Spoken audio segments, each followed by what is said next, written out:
Hello and welcome. You're watching dbmnTv. This is Monalisa Rambai, bringing you the Salesian news across the globe.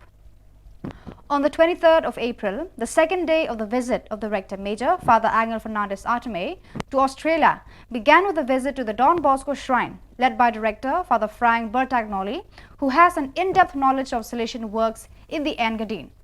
Engadine, a suburb in southern Sydney, is home to what is perhaps the largest Salesian presence in Australia. There are three highly successful schools: primary, secondary and special residential and day, a retirement village, a vibrant parish and a thriving youth ministry. Lay collaborators from each of these works gathered with the Salesians and FMA for a fraternal agape with Father Angel Fernandez Artime as guest of honor. The atmosphere was lively and filled with friendly conversation as all these people committed to the charism of Don Bosco had gathered to celebrate the 100th year of Salesian presence in Australia and the 70th year in Engadine.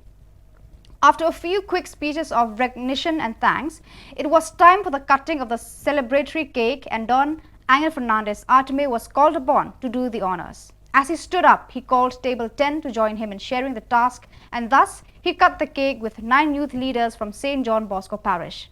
The Rector Major also entertained the participants by singing a song, playing the guitar. This brought great enthusiasm among those present, who were very impressed by the Rector Major's performance and even joined in the singing despite it being a foreign language.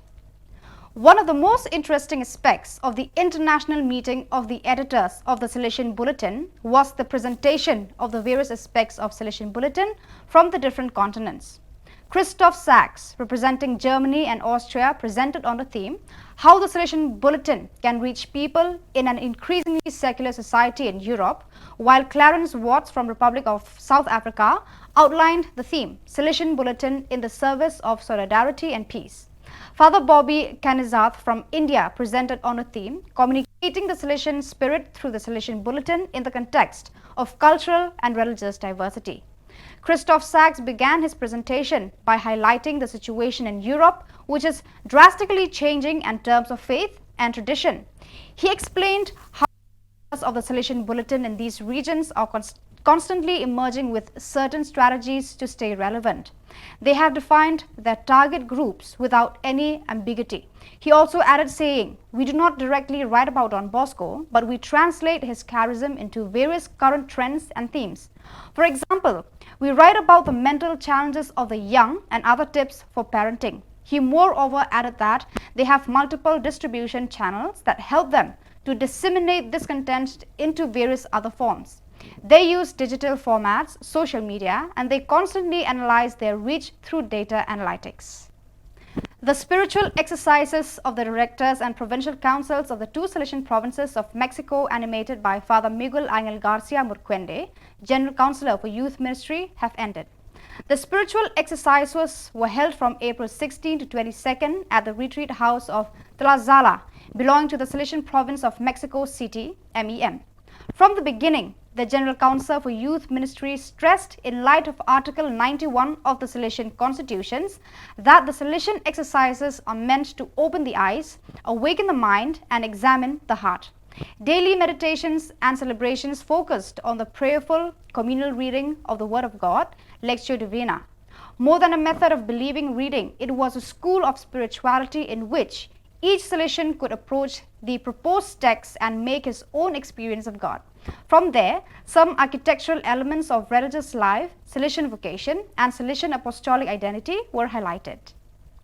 The recipe of Father Jose Hardy, a Salesian for living to be 100 years old, to be grateful for the gift of life and vocation to the Lord and to the Virgin Mary, be cheerful and face difficulties and challenges with humor, being with young people, especially through sport. The second week of April was characterized by the celebrations for his precious birthday in Saston, in the home of the elderly where Father Joseph Hardy currently lives.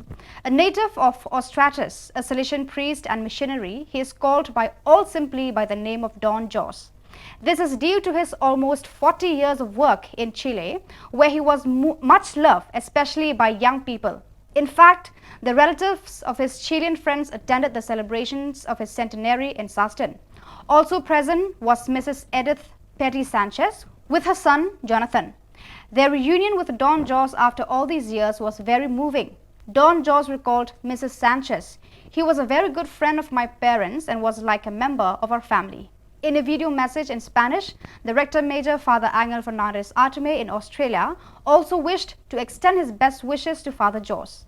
Enjoy your old age and thank God for the gift of the vocation, greeted the successor of Don Bosco.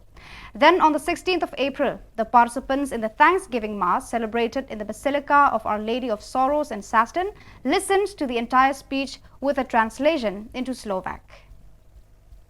On the 23rd of April, during the end of the second day of the International Meeting of Salesian Bulletin Managers, the new book by Father Gildasio Mendes, General Counsellor for Social Communication of the Salesian Congregation, entitled Don Bosco and Digital Reality, was launched.